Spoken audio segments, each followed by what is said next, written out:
ஐயா துணை ஈழம் கல்வி சாலை ஆராய்ச்சி நிறுவனத்தில் இணைந்திருக்கின்ற அனைத்து உள்ளங்களையும் அன்போடு வரவேற்று நாம் இன்றைய பாடப்பகுதிக்குள் சொல்ல இருக்கின்றோம்.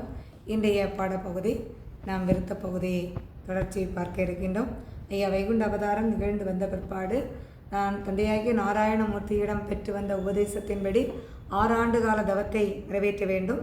அந்த 6 ஆண்டு கால தவத்தை நிறைவேற்றுவதற்கு எந்த இடம் சிறந்த இடம் என்பதை வேத வியாசரை அழைத்து கேட்கின்றார்கள். அந்த வேத வியாசர் எவ்வாறு சொல்லுகின்றார் என்பதை இங்கே விருத்தத்தின் மூலம் நமக்கு ஐயா தந்திருக்கின்றார்கள். விழாசனத்தில் விரைவாசியை நிறுத்தி கழமானதை அகல கடகற்றி வெள்ளறிய வெள்ளமாம் கருணை பெறும் வேதமுகமாமுனியே உள்ளதை எனக்கு இன்னதென்றுரை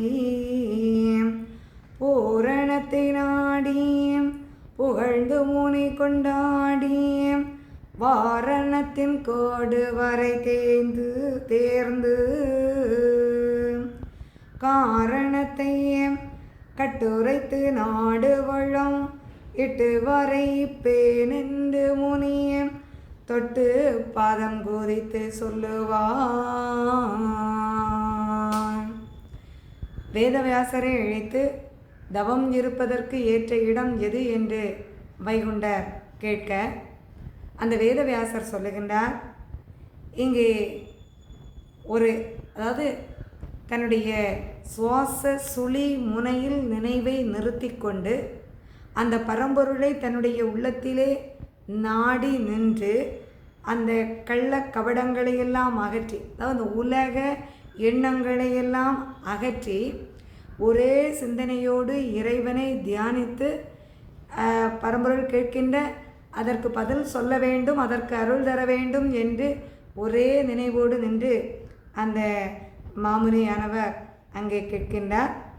எப்படி என்றால் பூரணத்தை நாடி புகழ்ந்து பூரணமாக எங்கும் நிறைந்து ஏகமயமாக இருக்கின்ற அந்த இறைவனை நாடி வாரணத்தின் கோடு வரை தேர்ந்து ஒவ்வொரு காரண காரியங்களுக்கான நடைமுறைகள் என்ன, இப்போது வைகுண்டர் தன்னிடம் கேட்பதற்கான காரணம் என்ன ஆகியவற்றை எல்லாம் அறிந்து காரணத்தை கட்டுரைத்து நாடு வேளம் விட்டுரைத்து எல்லா இறை அவதாரங்களும் அதற்கான காரண காரியங்களை வேதமாக தொகுத்து வைத்தவர் வேதவியாசர். இப்போது இந்த வைகுண்ட அவதாரம் அதனுடைய சிறப்பு என்ன, அது எப்படி அது நிறைவேற்றப்பட வேண்டும், எப்படி இருந்து இந்த கலியை அழிப்பதற்காக செயல்பட வேண்டும், அவர் தவசிருக்க வேண்டுமென்றால் அதற்கு உகந்த பூமி எது, எந்த இடத்தில் இருந்தால் அந்த தவம் எந்தவித குறையும் இல்லாமல் நிறைவு பெறும், அதற்குரிய வழிமுறைகள் என்ன, அது அந்த நாட்டினுடைய சிறப்பு என்ன என்பதையெல்லாம் இங்கே அவர் சொல்லுகிறேன் என்று வைகுண்டருடைய பாதத்தை பணிந்து வணங்கி அவரிடமே கேட்கின்றார். அதாவது ஐயாவே நேரே பூரணமாக இருந்து எனக்கு அருள்பாலிக்க வேண்டும் என்று பணிந்து அங்கே கேட்கின்றார்.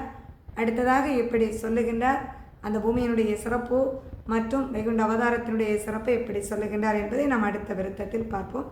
ஐயா.